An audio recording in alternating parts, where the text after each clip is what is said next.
नमस्कार मंडळी या राज्य सरकारच्या माध्यमातून दलिंद्री सरकारच्या माध्यमातून काही घोषणा शेतकऱ्यांच्या कर्जमाफीसाठी केल्या होत्या।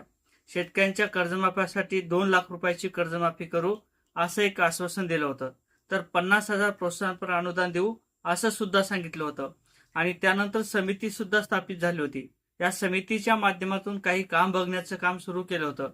म्हणजे काय, बँकेची माहिती, कोणत्या शेतकऱ्यांचं कर्ज किती आहे, थकीत शेतकरी किती आहेत, पुनर्गठन केलेले शेतकरी किती आहेत, अशी सगळी माहिती गोळा केलेली होती। आणि त्यानंतर 30 जून पर्यंत शेतकऱ्यांची कर्जमाफी करू असं देखील सांगले होतं।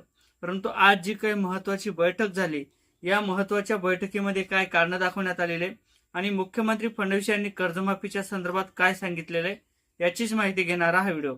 नक्की चॅनलवर नवीन असाल तर चॅनलला सबस्क्राईब करा, व्हिडिओ आवडला तर लाईक आणि शेअर करायला सुद्धा विसरू नका। म्हणजे ज्या अर्थी शेतकऱ्यांच्या कर्जमाफी संदर्भात जे काही आश्वासन दिलं होतं त्या आश्वासनाची पूर्तता होणं अपेक्षित होतं। त्यानंतर परदेशी यांच्या नेतृत्वात जी काही समिती गठीत केली होती त्या समितीच्या माध्यमातून बँकेचा डाटा गोळा करण्याचं काम देखील सुरू झालं होतं। त्यामध्ये फार्मर आयडी असेल, बँकेचं पासबुक असेल, आधार कार्ड असेल, होल्डिंग असेल, सातबारा असेल, असे जे काही डॉक्युमेंट असेल त्याची पाहणी सुद्धा केली होती, पडताळणी सुद्धा केली होती। आणि त्यानंतर बँकेच्या माध्यमातून कर्जमाफीची जी काही प्रक्रिया असेल ते देखील सुरू केली जाईल असं देखील सांगितलं होतं। आणि मुख्यमंत्री फडणवीस यांनी सांगितल्याप्रमाणे बँकेला काही आदेश देण्यात आले होते। जरी बँकेचं कर्ज किंवा पैसे आम्ही बँकेला दिले नसतील किंवा देणार आहोत, त्यामध्ये शेतकऱ्यांच्या कर्जमाफीचे जे काही पैसे असतील ते आम्ही बँकेला दिल्यानंतर शेतकऱ्यांची कर्जमाफी केली नाही तरी सुद्धा चालेल, परंतु जर बँकेकडे पैसे नाही दिले तरी देखील कर्जमाफी करा असं एक आश्वासन मुख्यमंत्री फडणवीस यांनी दिलं होतं। आणि मुख्यमंत्री फडणवीस यांनी बँकेला जे काही आदेश दिले होते ते आदेश कुठेतरी बँकेच्या माध्यमातून आरबीआयच्या नियमाप्रमाणे ते वापरले जात नाहीत किंवा ते लागू केले जाऊ शकत नाहीत। कारण तर बँकेचं जर कर्ज घ्यायचं असेल किंवा द्यायचं असेल तर पूर्वीचं जे काही बँकेचं कर्ज असेल ते भरणं अपेक्षित असते, त्याचं व्याज असेल किंवा पुनर्गठन असेल त्याची रक्कम भरणं अपेक्षित असते। त्यानंतर बँकेच्या माध्यमातून परत बँकेचं कर्ज दिले जाते।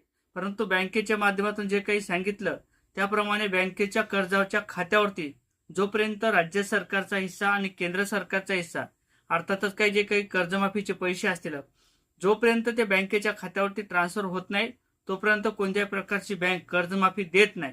आणि त्यानंतर सिबिलच्या माध्यमातून सुद्धा काही अटी घालण्यात आल्या होत्या।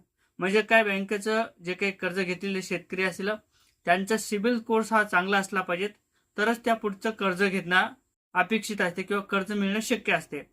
आता जी काही मंत्रिमंडळाची बैठक संपन्न झालेली किंवा थोड्या वेळाने होईल त्यावेळी मुख्यमंत्री फडणवीस यांनी सांगितल्याप्रमाणे कर्जमाफीचा जो काही निधी असेल तो तात्पुरत्या स्वरूपाचा स्थगित केलेला आहे। कोणत्याही प्रकारची सध्याच्या परिस्थितीला कर्जमाफी मिळत नाही। आणि जी काही बैठक संपन्न झालेली आहे त्या बैठकीच्या आधारे सांगितल्याप्रमाणे जे काही आचारसंहिता असतील त्या आचारसंहितेचं उल्लंघन होत आहे, म्हणून कुठेतरी जे काही निवडणूक आयोग असेल त्या निवडणूक आयोगाच्या प्रमाणे सांगितल्याप्रमाणे सध्या बँकेची कर्जमाफी होणं शक्य नाही किंवा ती कर्जमाफी होत नाही। आता जे काही दलिंद्री सरकार असेल ज्या पद्धतीने सांगते आणि ज्या पद्धतीने राजकारण उभं करते, यांना माहित होतं की राजकारण येईल किंवा जे काही नगरपालिकेच्या नगरपंचायतच्या जे काही निवडणूक असतील सध्या ज्या काही होऊ घातलेल्या आहेत त्या अभावी जे काही आचारसंहिता असतील त्या आचारसंहितेचं उल्लंघन होईल हे निश्चित मुख्यमंत्री फडणवीस यांना माहित होतं। कारण तर राज्य सरकार किंवा केंद्र सरकार ज्या पद्धतीने विलक्षण लागू करते त्या पद्धतीने कुठेतरी सगळं काही गोष्टी माहीत असतात, परंतु कुठेतरी आचारसंहितेचं उल्लंघन होऊ नये म्हणून कर्जमाफी केली जात नाही असं आश्वासन मुख्यमंत्री फडणवीस यांनी सांगितलेलं आहे। परंतु ज्या पद्धतीने हे काही आश्वासन दिलेले असतात त्या आश्वासनाची पूर्तता पूर्वी केली जात नाही आणि त्यानंतर जे काही शेतकरी असतील ते वंचित ठेवले जातात। जे काही कर्जमाफीचा गांजर असेल ते सरकारने दिलेले आणि आता कर्जमाफी कधी होईल, किती दिवस वाट बघायची हे सुद्धा स्पष्ट नाही। जरी मुख्यमंत्री फडणवीस असतील किंवा ज्या पद्धतीने कृषी मंत्री भरणे असतील यांनी सांगितल्याप्रमाणे 10 दिवसात कर्जमाफी होईल हे शक्य होणार नाही। कारण तर सध्या आचारसंहिता आहेत, आचारसंहितेचं उल्लंघन होत नाही आणि शेतकऱ्यांची कर्जमाफी सध्या होत नाही।